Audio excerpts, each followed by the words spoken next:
നമസ്കാരം. ഷെക്കേന ന്യൂസിന്റെ 4 മണി ചർച്ചയിലേക്ക് എല്ലാ പ്രിയപ്പെട്ട പ്രേക്ഷകർക്കും സ്വാഗതം. പശ്ചിമേഷ്യയിൽ വീണ്ടും തീക്കളി ആരംഭിച്ചിരിക്കുകയാണ്. വളരെ നാളത്തെ ഇടവേളയ്ക്ക് ശേഷം വീണ്ടും തുടർച്ചയായിട്ടുള്ള ആക്രമണങ്ങളും പ്രത്യാക്രമണങ്ങളും മധ്യപൂർവേഷ്യയിൽ അരങ്ങേറിക്കൊണ്ടിരിക്കുന്നു.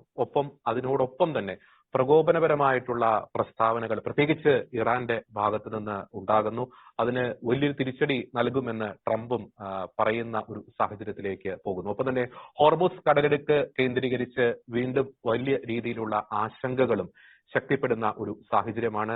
അതിനാൽ തന്നെ വീണ്ടും ഈ എണ്ണവിലയൊക്കെ വർദ്ധിക്കാനുള്ള ഒരു സാധ്യത കൂടി അവിടെ നിലനിൽക്കുന്നു.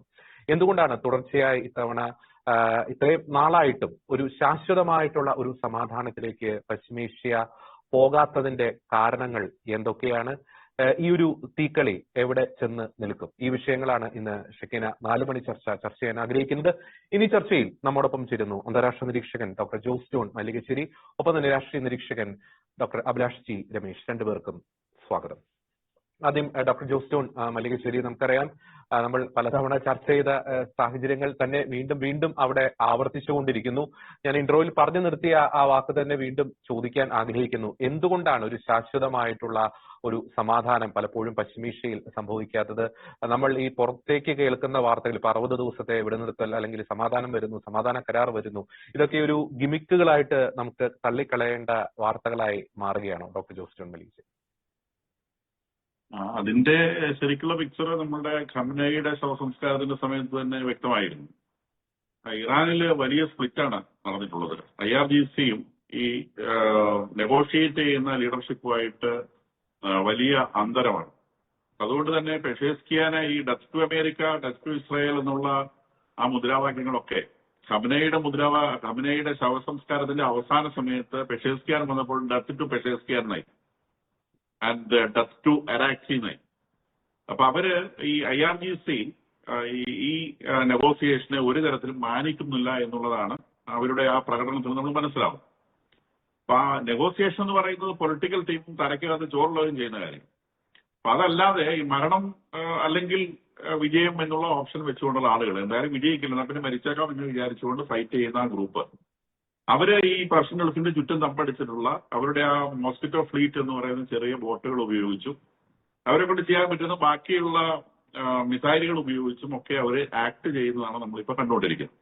അപ്പൊ IRGC ഒരു തരത്തിലും ഈ നെഗോസിയേഷന് തയ്യാറല്ല. എങ്ങനെയെങ്കിലും ഈ നെഗോസിയേഷൻ സെറ്റിൽമെന്റ് പൊളിക്കണം, അത് അവരുടെ നിർബന്ധമുള്ള സംഗതിയാണ്.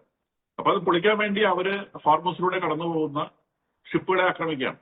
കാരണം പറയുന്നതിനകത്ത് ഒരു ന്യായവും ഇല്ല. ഹോർമുസ് മുഴുവൻ അവരുടെ നടന്ന് അവർക്ക് എങ്ങനെ ക്ലെയിം ചെയ്യാൻ സാധിക്കും? അതിന് പകുതി അവർ ക്ലെയിം ചെയ്യുമെന്ന് വിചാരിക്കുക, ബാക്കി പകുതിയെക്കുറിച്ച് അവർക്ക് എന്താ പറയാനുള്ളത്?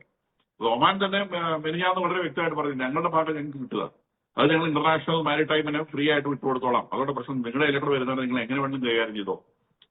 അപ്പൊ ഒരു തരത്തിലും വഴങ്ങില്ല. അപ്പൊ ഇത് തീരാൻ പോണില്ല. കാരണം അങ്ങനെ കൊന്നു തീർക്കാൻ പറ്റുന്ന ഒരു കാര്യമല്ലോ. ഇത് ഗറില്ല വാർഫെയറിന്റെ ഒരു പ്രശ്നം. അതുകൊണ്ട് തന്നെയാണ് അമേരിക്ക ഇപ്പൊ തിരിച്ചടിക്കുമ്പോൾ വലിയ തോതിൽ ചെയ്യാതെ പേർഷ്യൻ ഗൾഫിലുള്ള കാശ്മീർ ഐലൻഡ്, റലാക്ക് ഐലൻഡ്, അങ്ങനെ ഇവരുടെ ഈ അവരവിടെ ഈ യുദ്ധ സന്നാഹം നടത്തിയിട്ടുള്ള ഐലൻഡുകളിലും അതുകൂടാതെ പേർഷ്യൻ ഗൾഫിനോട് ചേർന്നുള്ളതിന്റെ തെക്കൻ ഇറാനിലും മാത്രം ആക്രമണങ്ങൾ ഒതുക്കി നിർത്തിയിട്ടുള്ളത്.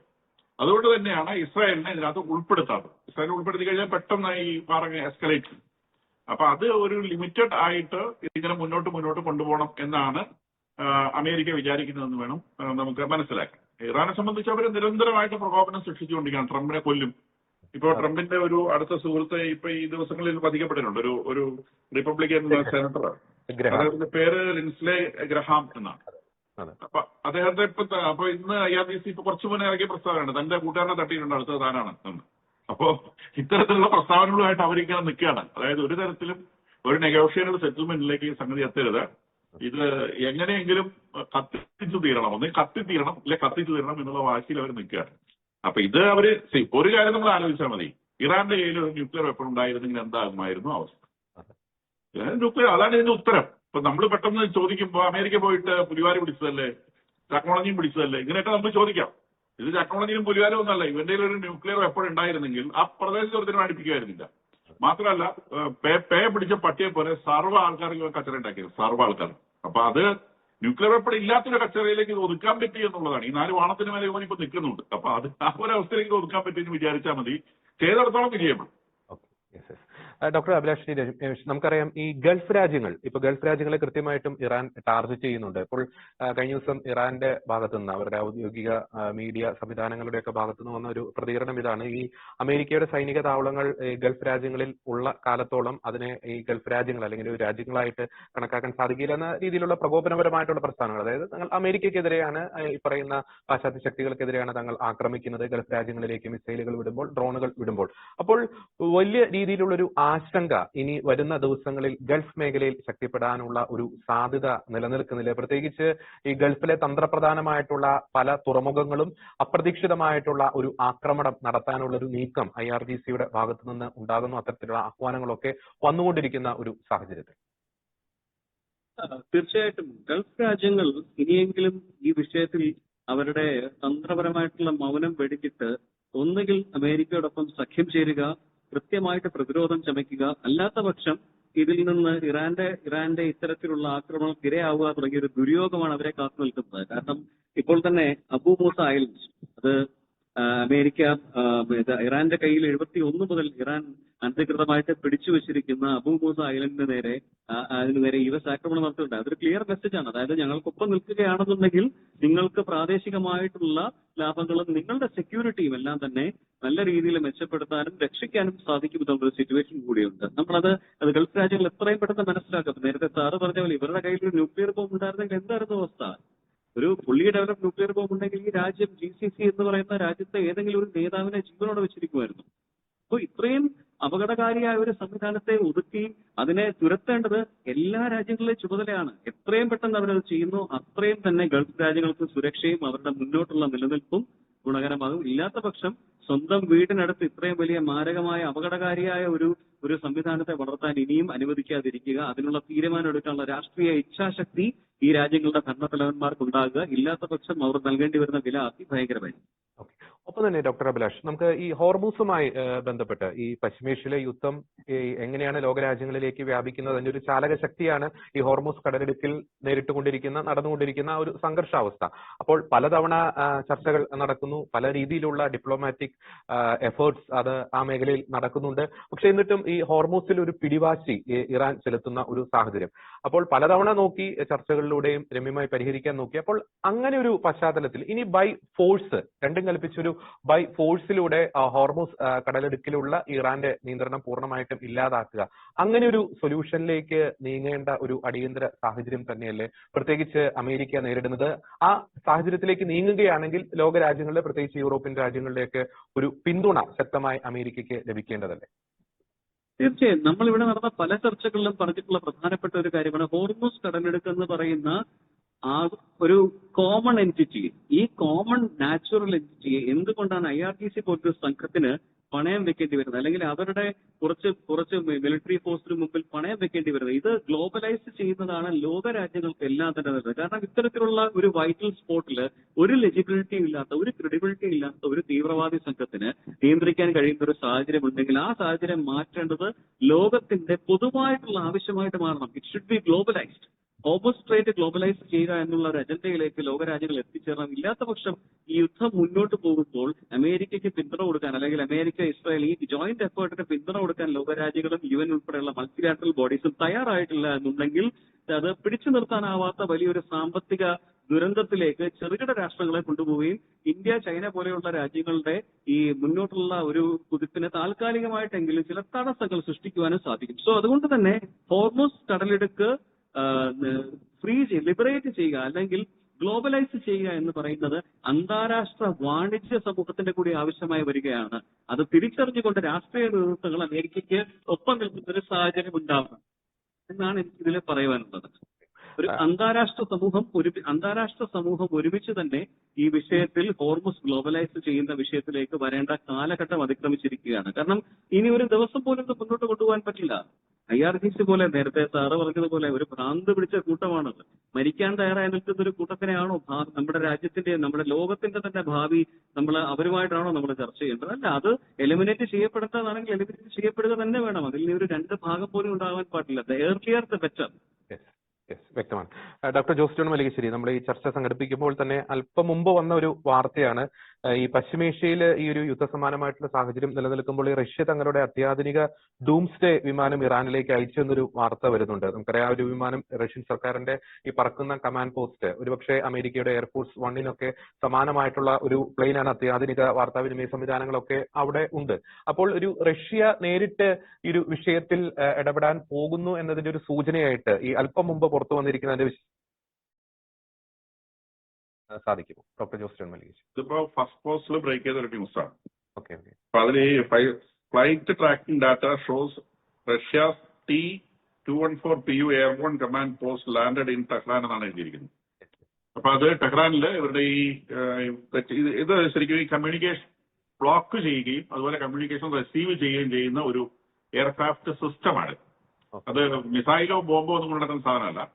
അത് ഒരു വാർ കോർഡിനേറ്റ് ചെയ്യുന്ന സാധനമാണ്. അപ്പൊ ശരിക്കും ഒരു വാർ റൂമാണ്. ഇപ്പൊ നമ്മൾ ട്രംപ് ഒക്കെ ഇരിക്കുന്ന വാർ റൂമിനെ കുറിച്ച് കേട്ടിട്ടുണ്ടോ? കമ്മ്യൂണിക്കേഷൻസ് കൊടുക്കുന്നു, റിസീവ് ചെയ്യുന്നു, കൊടുക്കുന്നു, റിസീവ് ചെയ്യുന്നു, കൊടുക്കുന്നു. അപ്പൊ ഒരു വളരെ ആക്റ്റീവ് ആയിട്ടുള്ള ഒരു യുദ്ധത്തില് കമ്മ്യൂണിക്കേഷൻസ് റിസീവ് ചെയ്യാനും അതിനനുസരിച്ച് മറുപടി കൊടുക്കാനും ഉപയോഗിക്കുന്ന ഒരു എയർക്രാഫ്റ്റാണ്.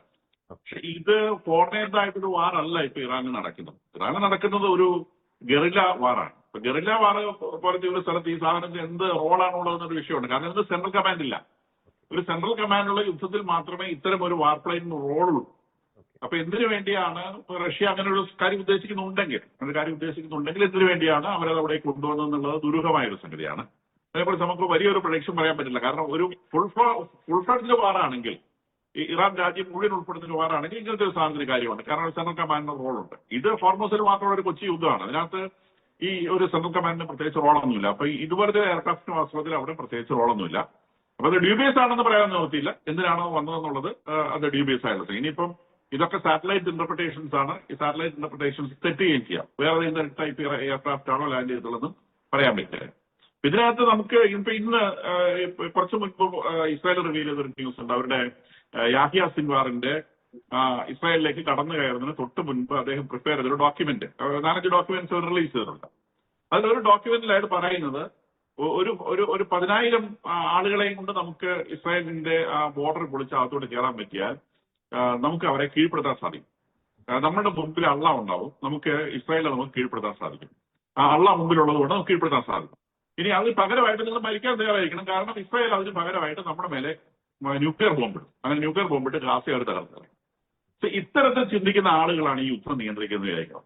ഗാസയിൽ കൊണ്ടുപോയിട്ട് ഇസ്രായേൽ ന്യൂക്ലിയർ ബോംബ് ഇട്ട് കഴിഞ്ഞാൽ പിന്നെ ഇസ്രായേൽ ബാക്കിയിട്ടാവും. അല്ലെങ്കിൽ ഇസ്രായേൽ എന്ന് പറഞ്ഞാൽ ആ ഭൂപ്രദേശം ഒരു കൊച്ചു ഭൂപ്രദേശമാണത്. അപ്പൊ ഗാസയിൽ ഒരു ന്യൂക്ലിയർ ബോംബ് ഇട്ട് കഴിഞ്ഞാൽ എൻറ്റയർ ഇസ്രായേല് ജീവിക്കാൻ പറ്റാത്ത സ്ഥലമായി മാറും എന്ന് ചിന്തിക്കാനുള്ള ശേഷി പോലും ഇല്ലാത്ത ഒരു യാഹിയ സിൻവാറാണ് ഈ പിള്ളേരെ വിളിച്ചുകൊണ്ട് ഇസ്രായേലിന്റെ മേലിൽ പൊളിച്ചകത്ത് കയറി നമ്മൾ 10,000 പേരെ കൂടി ചെന്ന് കഴിഞ്ഞാൽ ഇവരെ കൊല്ലാം. 10,000 പേരെ കിട്ടിയില്ല, 2,000 പേരെ കിട്ടിയുള്ളൂ. ആ 2,000 പേര് മതി, അള്ള മുമ്പിൽ നിന്നോളൂ, നമ്മളങ്ങനെ ചെന്ന് കഴിഞ്ഞാൽ യുവമാരെ കാച്ചിക്കളയാൻ എന്ന് പറഞ്ഞുകൊണ്ട് കയറിയത്. അപ്പൊ ഇത്തരത്തിൽ ചിന്തിക്കുന്ന ഈ ലെവലിലുള്ള ബ്രെയിനുള്ള ആളുകളാണ് ഇതിന്റെ മുൻപിൽ നിൽക്കുന്നതെന്ന് മനസ്സിലാക്കണം. അപ്പൊ തലച്ചോറുള്ള ആളുകളെ സമാസന തലപ്പത്തുണ്ടായിരുന്ന അതിന്റെ പൊളിറ്റിക്കൽ ലീഡേഴ്സൊക്കെ അത്യാവശ്യം ചിന്തിക്കാനും സംസാരിക്കാൻ അറിയുന്ന ആളുകളാണ്. പക്ഷെ ഈ ചാവാൻ വേണ്ടി നടക്കുന്ന, ഈ തോക്കും പിടിച്ച് നടക്കുന്ന ഈ ടീമിന്റെ തലയ്ക്കകത്ത് ഇതേ ഉള്ളൂ. അപ്പൊ അത് പിന്നെ IRGC ആണെന്ന് വ്യത്യസ്തമല്ല. IRGC, ഹമാസ്, ഹെസ്ബുള്ള ഈ പറയുന്ന സാധനം എല്ലാം ഒരേ സാധനമാണ്, ഒരേ നിലവാരമാണ്. ഇതിനെ മരിക്കുക അല്ലെങ്കിൽ കൊല്ലുക എന്നല്ലാതെ അതിനപ്പുറത്തേക്കോ ഇപ്പുറത്തേക്കോ അവർക്ക് യാതൊരു ചിന്തയില്ല. കാരണം മരിച്ചു കഴിഞ്ഞാൽ കിട്ടാൻ പോകുന്ന വലിയൊരു സൗഭാഗ്യമുണ്ട്. അപ്പൊ ഈ ലോകത്തിലെ വൃത്തികെട്ട ജീവിതത്തിനാണ്. മരിച്ചു കഴിഞ്ഞാൽ അത് കിട്ടുമല്ലോ. അപ്പം മരണമാണ് കൂടുതൽ ആക്സെപ്റ്റബിൾ എന്ന് ചിന്തിച്ചുകൊണ്ട് നീങ്ങുന്ന ഈ ഒരു സംഗതിക്ക് ഇവരെ നമ്മൾ ഗറില്ല യുദ്ധം എന്ന് പറഞ്ഞാൽ പോരാ, ഇതൊരു ലക്ഷ്യമില്ലാത്ത യുദ്ധമാണ്. കാരണം അമേരിക്കയെയും ഇസ്രായേലിനെയും തകർക്കുക എന്ന് പറയുന്നത് ഇമ്പോസിബിൾ ആണെന്ന് കോമൺ സെൻസ് ഉള്ള ആർക്കും മനസ്സിലാവും. അപ്പൊ അത്തരം ഒരു ഇമ്പോസിബിലിറ്റിയിലേക്ക് അല്ലെങ്കിൽ മരണത്തിലേക്ക് യുദ്ധം ചെയ്യുന്ന ഇവരെ പിടിച്ചു കെട്ടുക എന്നുള്ളത് ഏറ്റവും ശ്രമകരമായ സംഗതിയാണ്. അപ്പൊ നേരത്തെ അദ്ദേഹം പറഞ്ഞത്, അഭിലാഷ് പറഞ്ഞതുപോലെ ഈ നമുക്ക് ശരിക്കും UN ഒക്കെ ഇടപെട്ട പ്രമേയം എന്ന് പറഞ്ഞുകൊണ്ടെങ്കിലും അന്താരാഷ്ട്ര സമൂഹം ഒരു പ്രമേയം പാസാക്കി ഈ ഇറാനെ ഔദ്യോഗികമായി അവരുടെ പ്രതിഷേധം അറിയിക്കാനാണ്. വാസ്തവത്തിൽ ഖമനയുടെ ശവസംസ്കാര സമയത്ത് ലോകരാഷ്ട്രങ്ങൾ പ്രതിഷേധം പറയാതെ പറഞ്ഞിട്ടുണ്ട്. കാരണം ഒരു ലോകരാഷ്ട്രത്തിൽ നിന്നും അർമേനിയ, താജിക്കിസ്ഥാൻ, പാകിസ്ഥാൻ എന്നീ 3 രാജ്യങ്ങളിൽ നിന്ന് ഒഴികെ ബാക്കി ഒരു രാജ്യത്തിൽ നിന്നും ഹെഡ് ഓഫ് ദി സ്റ്റേറ്റ് അവിടെ പോയിട്ടില്ല. ഗൾഫ് രാജ്യങ്ങളിൽ നിന്ന് സൗദി അറേബ്യ, ബഹ്റൈൻ, കുവൈറ്റ് ഈ 3 രാജ്യങ്ങളിൽ നിന്ന് മാത്രമാണ് ചില ഉദ്യോഗസ്ഥന്മാർ അവിടെ പോയത്. അവിടെ നിന്നും ഹെഡ് ഓഫ് സ്റ്റേറ്റ് ബാക്കിയുള്ള ഒരു രാജ്യത്തു നിന്നും അവിടത്തേക്ക് ഒറ്റ മനുഷ്യൻ പോയിട്ടില്ല. അപ്പൊ ഇവരെ ഒരു പുഴുത്ത പട്ടിയെ പോലെ ലോകത്തുള്ള സർവ്വ ആളുകളും വെറുക്കുന്നു എന്നുള്ളതിന്റെ സർവ്വ സൂചനയും അവിടെ ലോകരാഷ്ട്രങ്ങൾ പഠിപ്പിച്ചു കൊടുത്തിട്ടുണ്ട്. പക്ഷെ ഇതൊരു പ്രമേയമായിട്ട് പുറത്തു വരുന്നില്ല. എപ്പോഴും ഈ ജിഹാദ് കളിച്ചു നടക്കുന്ന ആളുകൾക്ക് ഈ പത്രമാധ്യമങ്ങളിൽ അല്ലെങ്കിൽ ലോകമാധ്യമങ്ങളിൽ ഭയങ്കര ഇമേജാണ്. ഇവന്മാർ എന്തെങ്കിലും കാണിച്ചു കഴിഞ്ഞാൽ അമേരിക്കയുടെ ഡ്രോൺ വെടിവെച്ചിട്ടെന്ന് പറഞ്ഞ് എല്ലാ പത്രങ്ങളും ഹെഡ്ലൈൻ വന്നു. എന്ത് ഡ്രോണാണ് അത്? വൺ വേ ഡ്രോണാണ്. പോയി കഴിഞ്ഞാൽ തിരിച്ചു വരാൻ സാധനമാണ്. അവരത് തിരിച്ചു വരാൻ വേണ്ടി വിട്ട സാധനമൊന്നുമല്ല. അത് ഇവരുടെ തലയിൽ പോയി വീഴാൻ വേണ്ടി വിട്ട സാധനം തന്നെയാണ്. ഇത് അവിടെ പോയി വീണ് കഴിഞ്ഞപ്പം അതാവും വെടിവെച്ചിട്ടെന്നും പറഞ്ഞാൽ അത് ഭയങ്കര വാർത്തയാണ്. അപ്പൊ ഇങ്ങനത്തെ വാർത്തകൾ കൊടുക്കുന്ന മാധ്യമങ്ങളാണ് ലോകത്തെമ്പാടും ഉള്ളത്. അവിടെ സംഭവിക്കുന്ന കാര്യമൊന്നുമല്ല മാധ്യമങ്ങളിൽ വരുന്നത്. ഇവരൊരു ന്യൂസൻസ് ആണ്, എക്സ്ട്രീം ന്യൂസൻസ് ആണ്. ലോകരാഷ്ട്രങ്ങളെല്ലാം കൂടി ഇടപെട്ട ഇറാനെ എത്രയും രക്ഷിച്ചെടുക്കുക, ലോകത്തെ രക്ഷിച്ചെടുക്കുക എന്നുള്ളതാണ് വാസ്തവത്തിൽ ചെയ്യാൻ. ഡോക്ടർ അഭിലാഷ്, നമുക്ക് ഈ ഇറാന്റെ ഒരു തന്ത്രങ്ങളെ കുറിച്ച് ചിന്തിക്കുമ്പോൾ, പ്രത്യേകിച്ച് IRGC, ഇറാൻ എന്നതിനേക്കാൾ ഉപരി ഈ പറയുന്ന തീവ്രവാദ ഗ്രൂപ്പായ IRGC, ഈ ട്രംപിനെ ഇങ്ങനെ പ്രകോപിപ്പിച്ച് ഏറ്റവും ഒടുവിൽ ട്രംപിന്റെ കയ്യിൽ നിന്ന് അല്ലെങ്കിൽ അമേരിക്കയുടെ കയ്യിൽ നിന്ന് വൻ രീതിയിലുള്ള ആക്രമണം ഏറ്റുവാങ്ങുക എന്നൊരു ലക്ഷ്യം തന്നെ ഇതിന്റെ പിന്നിൽ. ഏറ്റവും ഇന്ന് ഞാൻ വായിക്കാനിടയായിട്ടുള്ള ഒരു ആർട്ടിക്കിൾ, ഈ അമേരിക്കൻ പ്രസിഡന്റ് ഡൊണാൾഡ് ട്രംപിന്റെ തുർക്കി സന്ദർശനത്തിനിടെ അദ്ദേഹത്തെ വധിക്കാനുള്ള ചില നീക്കങ്ങൾ ഇറാൻ പ്ലാൻ ചെയ്തിരുന്നു അല്ലെങ്കിൽ പ്ലാൻ ചെയ്യുന്നു എന്ന രീതിയിലുള്ള വാർത്തകൾ വരുന്നുണ്ട്. ഒപ്പം തന്നെ വുമായി ബന്ധപ്പെട്ട് ഇറാന്റെ ഔദ്യോഗിക മീഡിയ ഒരു വീഡിയോ ഒക്കെ അതിനകത്ത് KT എന്ന് എഴുതി കിൽ ട്രംപ് എന്നൊക്കെ പറഞ്ഞ് വളരെ പ്രകോപനപരമായിട്ടുള്ള പ്രൊപ്പഗണ്ട കൃത്യമായും ഇറാൻ മാധ്യമങ്ങൾ നടത്തുന്നുണ്ട്. അപ്പൊ അതിന്റെ പിന്നിൽ ട്രംപിനെ ഇങ്ങനെ പ്രകോപിപ്പിക്കുക, അപ്പം രണ്ടും കൽപ്പിച്ച് ട്രംപിന്റെ കയ്യിൽ നിന്ന് രൂക്ഷമായിട്ടുള്ള ആക്രമണം ഏറ്റുവാങ്ങി തങ്ങൾക്കൊരു ഇരവാദം അല്ലെങ്കിൽ ഒരു രക്തസാക്ഷി പരിവേഷം ലോകത്തിന് മുന്നിൽ കാണിക്കുക എന്ന കൃത്യമായിട്ടുള്ള ലക്ഷ്യം ഇവർ നടത്തുന്നില്ലേ ഡോക്ടർ അഭിലാഷ്? അമേരിക്കയെ പ്രകോപിപ്പിക്കും തോറും ഇറാൻ അവരുടെ അനിവാര്യമായിട്ടുള്ള അന്ത്യത്തിലേക്കാണ് എത്തിക്കൊണ്ടിരിക്കുന്നത്. കാരണം എന്താണെന്ന് വെച്ച് കഴിഞ്ഞാൽ ട്രംപിനെ പ്രകോപിപ്പിക്കുക എന്ന് പറഞ്ഞാൽ US സ്റ്റേറ്റിനെ പ്രകോപിപ്പിക്കുകയാണ്. ഇപ്പോൾ തന്നെ സെൻട്രൽ കമാൻഡിന്റെ ഏറ്റവും ലേറ്റസ്റ്റ് ആയിട്ടുള്ള റിലീസിനകത്ത് പറയുന്നത് ഫോർ ദ ഫസ്റ്റ് ടൈം ആദ്യമായിട്ടാണ് അവർ യൂണിലാറ്ററൽ വൺ വേ സീ ഡ്രോണും എയർ ഡ്രോൺസും യൂസ് ചെയ്യുന്നത്. സോ അപ്പോൾ ഇനി അങ്ങോട്ടുള്ള യുദ്ധങ്ങളിൽ കേവലം ഈ പറയുന്ന പോലെ ഒരു റിക്കോണസൻസോ അല്ലെങ്കിൽ ചെറിയ തോതിലുള്ള അറ്റാക്കോ ഒന്നുമല്ല, precision attacks across the coastal areas. ഈ ഹോർമസ് കടലിടുക്കിന്റെ ചുറ്റുഭാഗത്തുള്ള മലകളിലും മറ്റു ഭാഗങ്ങളിലും ഒളിച്ചിരിക്കുന്നവരെ കുവച്ച് പുറത്ത് ചാടിച്ച് തകർക്കുവാനുള്ള നിലപാടിലേക്ക് അമേരിക്ക മാറിക്കഴിഞ്ഞിരിക്കുന്നു. അതോടൊപ്പം തന്നെ ഈ ട്രംപിനെ ഇത്രയധികം പ്രകോപിപ്പിച്ചാൽ ഉണ്ടാകുന്ന ഒരു പ്രോബ്ലം എന്ന് പറയുന്നത് അദ്ദേഹം തന്നെ പറഞ്ഞു കഴിഞ്ഞല്ലോ. അതായത് ഐ ഹാവ് ഓൾറെഡി ഇഷ്യൂഡ്, ഞാൻ നേരത്തെ തന്നെ ഒരു ഡയറക്റ്റീവ് കൊടുത്തു കഴിഞ്ഞു, എന്തെങ്കിലും അസ്വാഭാവിക സാഹചര്യം ഉണ്ടായാൽ ചെയ്യേണ്ട നടപടികൾ കൃത്യമായിട്ട് വിശദീകരിച്ചു കഴിഞ്ഞു എന്ന് അദ്ദേഹവും പറഞ്ഞിട്ടുണ്ട്. അതോടൊപ്പം തന്നെ നമുക്കറിയാം അങ്കാരയിൽ വെച്ചിട്ട് പോകുന്ന വഴിക്ക് ഫ്ലൈറ്റ് പ്ലാൻ ചേഞ്ച് ചെയ്യുന്ന രീതിയിലുള്ള ചില ഇൻഫർമേഷൻസ് ഒക്കെ പുറത്തു വന്നിരുന്നു. സോ അപ്പം ഇറാൻ ഇപ്പോൾ ചെയ്യുന്നത് എന്താണെന്ന് വെച്ച് കഴിഞ്ഞാൽ ഇത് തിരിച്ചു പോകാനാവാത്ത രീതിയിൽ ഈ നമ്മൾ പറയുമല്ലോ, ഈ വെറുതെ പോകുന്ന ആളെ തോണ്ടി അവസാനം അവൻ തിരിഞ്ഞു നിൽക്കുന്ന ഒരു സാഹചര്യത്തിലേക്ക് എത്തുന്ന ഒരു അവസ്ഥയൊക്കെ ഇവിടെ കാണുന്നുണ്ട്. ഇവരുടെ സോഷ്യൽ മീഡിയയിലൊക്കെയുള്ള ഈ പ്രകടനം തന്നെയാണ് ഈ ഒരു പെർസെപ്ഷൻ വാറിൽ ഇവർ കുറച്ച് മുന്നിൽ നിൽക്കുന്ന പോലെ ജനങ്ങൾക്കിടയിൽ തോന്നിപ്പിക്കുന്നത്. ഇപ്പോൾ കാണാം, ഇപ്പോൾ ലിൻസെ ഗ്രഹാമിന്റെ മരണവുമായിട്ട് ബന്ധപ്പെട്ട് AI വീഡിയോ പ്രൊഡ്യൂസ് ചെയ്യുന്നു. ഇത് പലസ്തീൻ പ്രോപ്പഗാൻഡ പോലെ തന്നെ ഒരു ഫേക്ക് ആയിട്ടുള്ള ഒരു നെറേറ്റീവും ഒരു വ്യാജ നെറേറ്റീവ് ആംപ്ലിഫൈ ചെയ്തിങ്ങനെ പ്രൊജക്ട് ചെയ്യുന്നുള്ളതേ ഉള്ളൂ. റിയാലിറ്റി എന്താണെന്ന് വെച്ച് കഴിഞ്ഞാൽ IRGCക്ക് ഇനി നഷ്ടപ്പെടാൻ ഒന്നുമില്ല. അവസാനമുള്ള ഈ IRGCയുടെ ലാസ്റ്റ് റൗണ്ട് ഓഫ് എന്താ പറയാ ഒരു പ്രകടനം മാത്രമാണ് ഇപ്പൊ ഈ ഡെമോൺസ്ട്രേഷൻ നടന്നുകൊണ്ടിരിക്കുന്നത്. കാരണം ഈ ഗറില്ല വാർഫെയർ അവിടുന്ന് ഇവിടുന്നൊക്കെയുള്ള ചെറിയ രീതിയിലുള്ള സ്ട്രാഫ് അറ്റാക്സ് മാത്രമാണ് നടക്കുന്നത്. പിന്നെ ഇവർ ചെയ്യുന്നത് എന്താണ്, US ബേസുകളിലേക്ക് ഇത്തരത്തിലെ ബാലിസ്റ്റിക്സും ഡ്രോൺസും ഒക്കെ ഉപയോഗിച്ചിട്ടുള്ള ഒരു ഫിയർ സൈക്കോസിസ് ക്രിയേറ്റ് ചെയ്യാനും നോക്കുന്നു.